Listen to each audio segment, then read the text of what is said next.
Stéphane Sermakian, bonjour. Bonjour Karine Marais. Merci d'avoir accepté notre invitation. Merci à vous de m'avoir invité. Alors, Missak Manouchian est un grand résistant. Mort pour la France, il est entré au Panthéon en février 2024. Rescapé du génocide des Arméniens, pourquoi choisit-il la France et quelles sont les circonstances de son arrivée?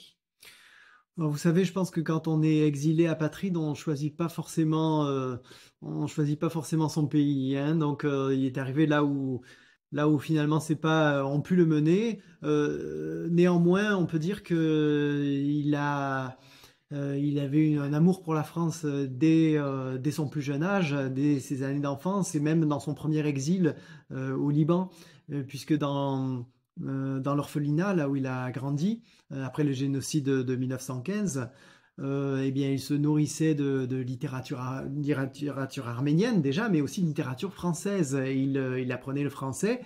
Et si bien que quand il est arrivé en France en 1924, eh bien, il était déjà plongé dans la littérature française et il avait côtoyé en esprit quantité de poètes de la littérature française qu'il aimait tant.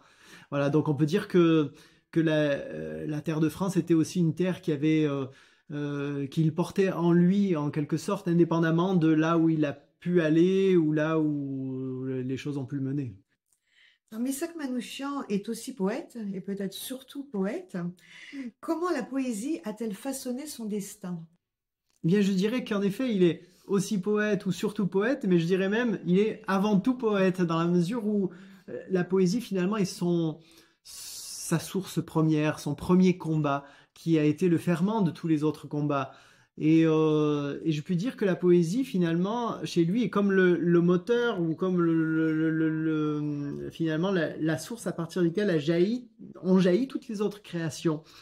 Si bien que Misak nous enseigne que finalement la poésie est une habitation du monde. C'est pas simplement une façon de versifier, c'est pas seulement comment dire, une pratique, mais c'est et peut-être avant tout même une habitation pleine de ce monde. Et il nous enseigne que finalement, ce volcan poétique qui était en lui, finalement, ben, c'est aussi peut-être celui qui est en chacun de nous, si on veut bien l'entendre. Et que la première résistance, elle est là, la première résistance à tous les marasmes du monde, à tout ce qui veut détruire, tout ce qui veut nous anéantir finalement sur cette terre. Eh ben, la poésie est un acte de résistance. Et d'ailleurs, Misak Manouchian a écrit bien avant, comme je le disais, hein, il a écrit bien avant d'entrer dans la résistance, bien avant son engagement dans le Parti communiste. Mais ce n'est pas étonnant. Quoi qu'il en soit, euh, dans ce monde où il y a la guerre, où il y a des génocides, où il y a l'intolérance, où il y a des souffrances de tout genre, finalement, écrire un poème est un acte de résistance, est une façon de dire oui à la vie, oui au monde, oui à la contemplation, oui, le monde est beau lorsque l'être humain ne veut pas le souiller.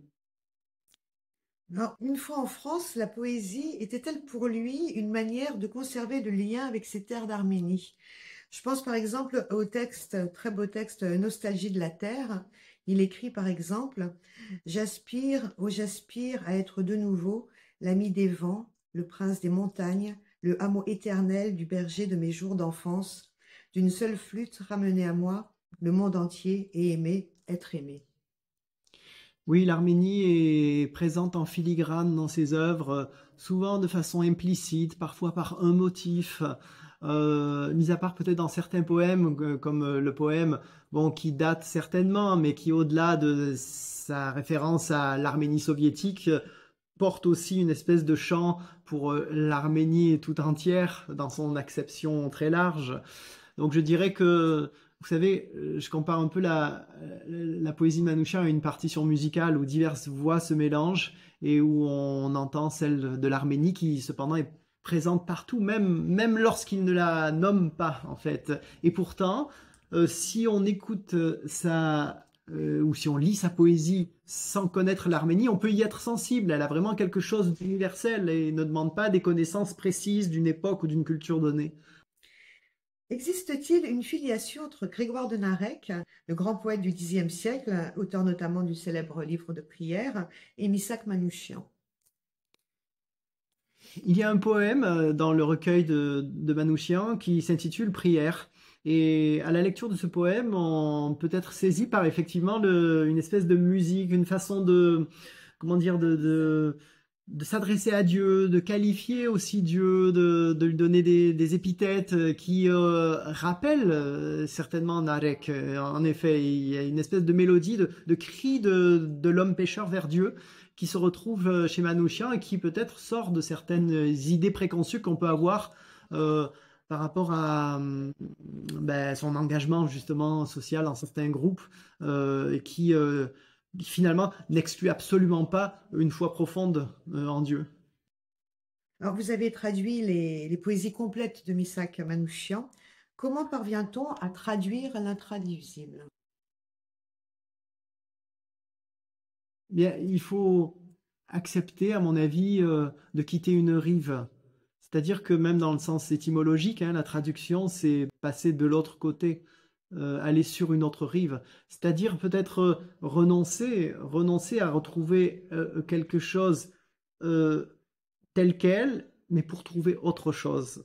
Alors, ça a l'air très conceptuel comme ça, mais ça veut dire qu'on va quitter peut-être le certain sens qui nous était demandé d'évacuer, qui émanait du texte d'origine, pour en trouver d'autres, pour trouver des mots qui auront d'autres résonances aussi dans le texte d'accueil et qui, de façon tout à fait paradoxale, retrouveront et le sens d'origine et peut-être aussi la musique du texte d'origine.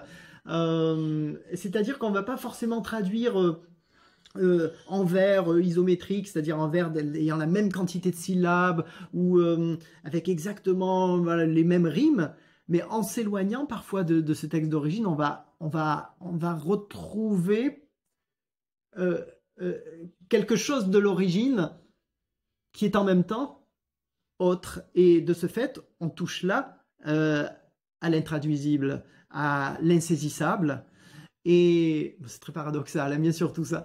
Mais je pense qu'aussi quand on parle de l'insaisissable, on parle aussi de l'indicible, de ce qui ne peut être dit et qui appartient finalement à l'espèce de petite musique de l'âme que l'on entend bien quand on entend les poèmes de Manouchian.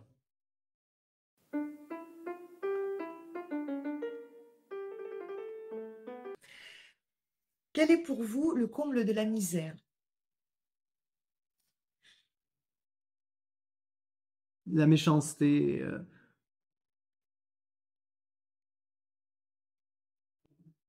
je dirais la méchanceté profonde et la jouissance de faire le mal. Le don de la nature que vous voudriez avoir? D'être toujours uni à elle, à la nature. Les fautes qui vous inspirent le plus d'indulgence?